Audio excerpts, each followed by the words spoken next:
One of my favorite shows on all of television right now, no exaggeration, is on Disney Plus. It's called Big Shot, starring John Stamos and a wonderfully talented cast around him. This show, when it came out in season 1, automatically skyrocketed to the top of something that I wanted to watch every single week. And now on Disney Plus, they are back with season 2, and we're privileged enough to talk to some of the cast. So without further ado, why don't we get to my interview with Sophia, Cricket, and Tisha right now on The Collection.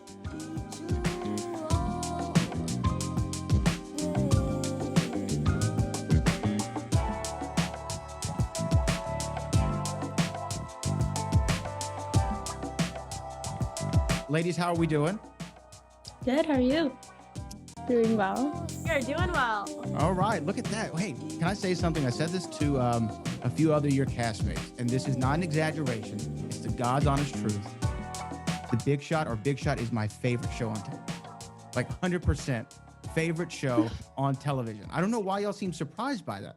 It's a great show. That's quite the statement, Brad. We appreciate it. We're flattered. It's a phenomenal show for so many reasons. But let's just jump into it. Let's just jump into season 2, okay? Let me ask you, Cricket, when you got the call, hey, we're doing Big Shot season 2. Let's go back. Let's do the basketball boot camp. Let's do it all over again. What was your initial reaction? I went and bought an ice cream cake to celebrate. I was really just excited, and I was like, here we go again. And just knowing that we were going to, get to bond all over again and, have some different girls in the basketball practice with us. Sophia jumped in there, Sarah jumped in there, and just like getting to be even more of a team and more of us. Shock was really the main factor, which it shouldn't have been, but I was like, what? So anyway, excitement. Do you echo that? And knowing that you're going to get to, hit the court this time? Yeah, no, absolutely. It was really exciting, and also exciting to get to have a little bit of a different style of filming, just because we weren't in the middle of the beginning of COVID, which is what happened when we filmed season 1. So to get to come back and to get to not shut down and, go all the way through it was really satisfying to get to see everybody again. And of course we miss each other. We film and then we go off to our own respective lives, but it was really, really wonderful to get to come back and do it all again.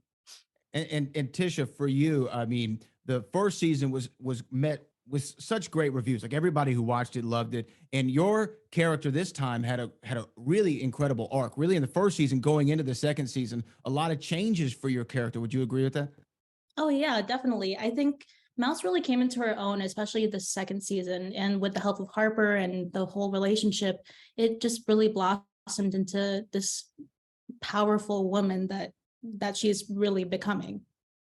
Yeah. I mean, just what your character had to go through in the first season and then into the second, you definitely see an evolution of it. But I also saw evolution in you, Cricket. And I'm be honest with you. I was the first season around, you were very beaming positivity, right? We're always on point. We're always happy. We're the life of the party. And then in this second season, I mean, there's an early episode where you get a little, you get a little mean to an ex-boyfriend, if you know what I'm saying, to get back at somebody. You pulled quite the prank. Did you ever tap into something in real life? Because I felt like you played that scene a little too real. Like I felt like you were there before. I have my beef. No, I'm just kidding. No, I think that, I did like that I agree. We got a little bit mean. I got a little bit mean, but I think that, it was for the greater good of Emma and just the situation. I definitely was coming from a personal place as well. And she admits that. She's not trying to act like it's not. But yeah, I also think Samantha's funny because she went along with that a little too enthusiastically, but she also doesn't have the guts to like come up with the idea. Because Ava came up with it, she was like, heck yeah. But she probably would have done that on her own. She's a little timid. Yeah. She was forced into it. We were forced into a situation that we didn't want to be in. Someone put the battery in your back, for lack of a better term. And they wound me up and I was going. and you kept going. Like I had to ask you all this, and Sophia, I'll start with you. Going through the basketball boot camp, which I've heard a lot about already. I've heard about this boot camp. It was real. It was intense, especially the first season. Second season's similar experience. Who's like the number 1 draft pick on the team? Like, if you had to say this is the best basketball player on the team, who's going first in the draft? Oh man. Well, I'll tell you one thing. It is not me. No skill? You don't have any real life skill? Because you got the shimmy on the show. That's right. No, yeah, it was really cool to come in for the second season because of course I didn't do any of the basketball boot camp the first season, so I really had to step it up, and it was awesome. But I think if I had to give an answer, I feel like it's got to be Tiana. That's what I was. We agree? Yeah. Okay. And Tiana's just because she had the athletic background already, right? She told me she didn't play basketball though in high school. So I mean, why is she so dominant? Can she can just do it all? She can shoot, she can D 'em up and everything. Is that what we're saying? Yeah, she has the passion more on her side too. I think a lot of us like it, but she's like, no, it's like what I do in my free times. I go do a pickup game. Like she really likes it now. And she just it's just in her blood. Yeah. I think she's just very athletic and it came very naturally to her. Now, I think that a lot of people who are watching this show, and I said this in an early interview of after I graduated college, I actually went and taught high school for a year. And what was really crazy about the school that I taught at was the soccer was the number one sport, and the boys' team was trash, like absolute garbage, like the worst team, and they know it. So I'm not hurting anyone's feelings. But the girls' team, the female team, was the team of the school. Like all the games were packed out. People came in their colors. We were excited for the girls' soccer team. For you all now to kind of put female athletics on the forefront, have you had any personal interactions, Tisha, with anybody maybe reaching out to you saying, because of this show, like athletics are different, I look at them differently, you know, at being a woman in high school? Yeah, we had actual basketball players play with us on the show, and they constantly were just like, oh my God, this is amazing. This is incredible that we put women's sports in the forefront of everything, because not a lot of media is doing that. And usually like boys sports dominates. And I think that's what's so special about our show, is because we're like really highlighting women's sports in a really good way. Yeah, it puts it in a very positive way, Cricket. I mean, and to me, what y'all do, because y'all are all individually awesome. You know, like the characters are, and you as real people too, but the characters are so individually awesome, and y'all bring it to a different level this season too. Do you feel the same thing though that Tisha said? So as far as at representation of really, y'all have all kinds of representation on the show, but do you echo kind of her sentiment, Cricket? Yes. And we definitely had people come up to us or DM us and be like, you know, I feel so seen that you guys are, yeah, this is just like my basketball team and like this is whatever. And so I think representing, you know, people that are like, I can't believe there's a show about what like is like so similar to my experience being a female basketball player. Or sometimes people are like, your coach reminds me of my coach. And I'm like, oh, I'm sorry. He makes you, know, sometimes I'm like early coach corn or later coach corn, because those are different. But yeah, so I think it's really awesome to just be able to represent that and really hear. Again, it's so weird when you're on it's just like you don't believe anyone's watching it or like it's affecting anyone, and so to really hear from it from personal people DMing you or talking to you, it's like you've watched this and you relate. This is so cool that we get to portray and like represent that. Now, Sophia, for the show, you learn the skills of basketball, but y'all are actresses at the end of the day. Can you draw any relations between, you know, being on a basketball team and being a member of a cast? Are there any kind of, you know, analogies there that you could draw?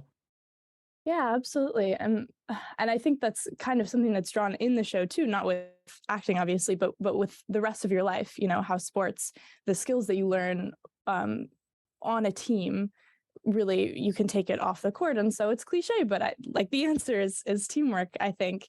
And that's one thing that I love about the show, is that that's really highlighted. And not only is it unusual to have a show that highlights women's sports, or especially in high school, but a show where people aren't constantly pitted against each other, if that makes sense. Like, not only is it a show about sports, but also the players on the team all love each other, or, you know, whatever kind of fights they're having with each other, at the end of the day, they really love each other. And you see that develop over the course of the season. So I think those feelings that you get in the show from kind of like underlying love and teamwork and support for each other at the end of the day, that is totally applicable to life, you know, no matter what you're doing. But I think it certainly applies to acting as a totally collaborative job.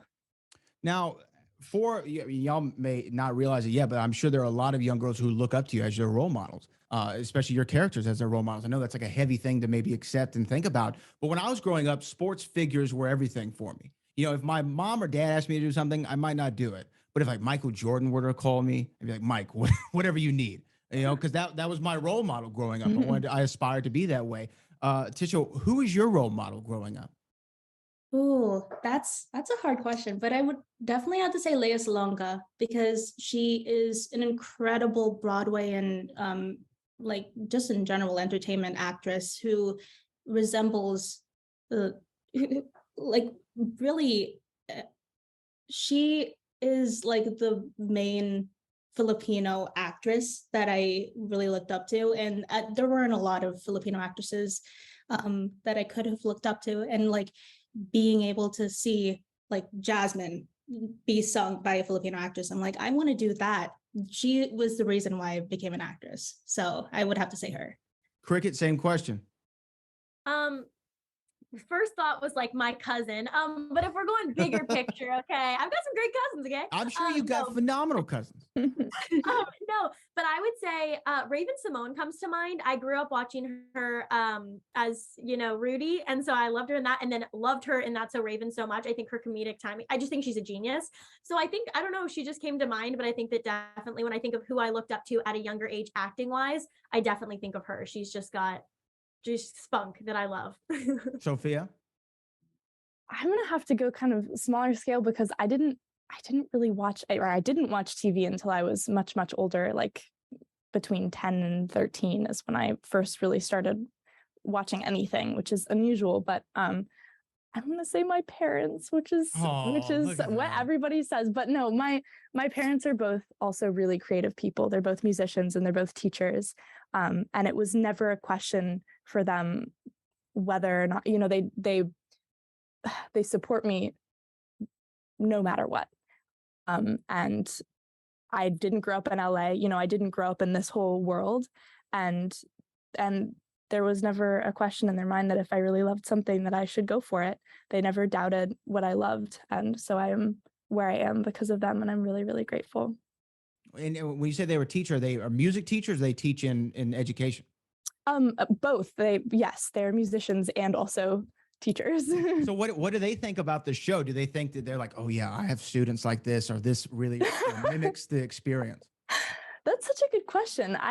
They certainly have not spoken to their teaching experience as being similar, but I think they really understand the power of representation because as educators, how big of an impact you have and how big of an impact, whatever a child is consuming, when they go to school, whatever they're watching on TV, like media of all sorts, it has a really big impact. So being really conscientious about what kind of media we put forward, especially for younger kids, especially understand that and are really happy about the show. Oh, that's awesome. That's awesome. Look, I have a couple more minutes with you, so I would be remiss if I didn't ask the impact, because Coach Korn, lot of energy, a lot of passion, a lot of enthusiasm for what he does on the court. I've heard John Stamos be described as kind of more chill as opposed to his character of Coach Korn. But what all have y'all learned from him individually? When I talked to Jesselyn Gilsig, who's a coach as well on the show, she mentioned that he is the ideal number one on the call sheet. And she explained what that meant. Would y'all echo that similar sentiment? And like, what's one thing that you've learned from John, who's a TV veteran? I'll start with you, Tisha. I would have to say that definitely I agree with Jesselyn. He's the ultimate number one. He's so laid back, he's so chill, but he's also like very professional, and he takes care of everyone, which is incredible. And for someone of his caliber, especially, I would have to say that I learned not to take anything so seriously, not to take everything so seriously. And you can also achieve what you need to achieve while also not taking everything so seriously and just having fun. And I'm the type of person who just like, I was a straight A student. I did everything. I was like laser focused. But having him as kind of like a mentor figure. He was like, everything will work out. Just have fun. Everything's fine. The Zen master. Would you say that, Cricket? And what's something you learned from John or from any of the veteran actors, Yvette or Jesselyn on the show?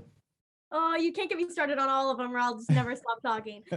No, I think that I totally agree with everything Tisha just said. I think John and all of them really set the tone of like, no question, the way they help us learn, and that the fact that they're very like, no question is a stupid question. They want us to be comfortable and do our best, which is just so, I just appreciate that so much, because not every actor that I've worked with is like that. And so it's just very like, so they want us to be having an easy, fun time. And yeah, I just think it's so incredible to work with them. They definitely, at times, there was one scene where I had with all three of the veterans and myself, and I was trying, had to be upset in the scene, and they're just so freaking funny that they were just cracking each other up, and I'm trying to like get in the auto zone over here, and they're like making each other laugh and they're cracking up. I'm like, guys, you're so funny. I'm like laughing so hard, but I'm trying to be upset right now. Can you just give me a second? But it's also like they're so funny that I want to be around that. So I think that just the lightheartedness they bring to every scene, and of course they can turn it on and off when they need to, but I just think that they set just such a fun, positive vibe, just all of them. Get in the zone, auto zone is something I'm probably going to say now for the rest of my life. And then finally, Sophia, same question. What have you learned from the veteran actors on set? Yeah, gosh, I love everything that Tisha and Cricket have said. It's so true. And it's kind of hard to strike that balance of like super professional and also so fun and loving. And all three of them strike that so well. I'm gonna say a really big thing that I learned on throughout the show, but I it was cool that we got the continuation, that we got season 1 and season 2, because it kept pushing this for me is to trust myself. And that's such a huge thing as an actor, and coming onto a big show like this, I think, I can speak for myself, maybe all of us, like a little bit of intimidation going on, and to know that such incredibly talented, incredibly seasoned actors trust you is a really, really huge feeling, and show that trust all the time, asking questions. How, like, does this feel right to you? How does this dialogue, can we change this to make it feel more right? Or how it, like, really bringing us into the conversation and valuing our input was a really, really, really cool thing to experience. And I'm so grateful for it. And that's something that I'm going to take with me for the rest of my life. Oh man, incredible. Well, I'll tell you what, Big Shot, best show on television, season 3, season 30. Let's just go ahead and make it happen so we can watch this show for the rest of our lives. Thank you all for joining me today on the show. I encourage everyone, Disney Plus right now, stream season 2 of Big Shot. You will not regret it. Thank you all so much for joining me today. Thank you for having us.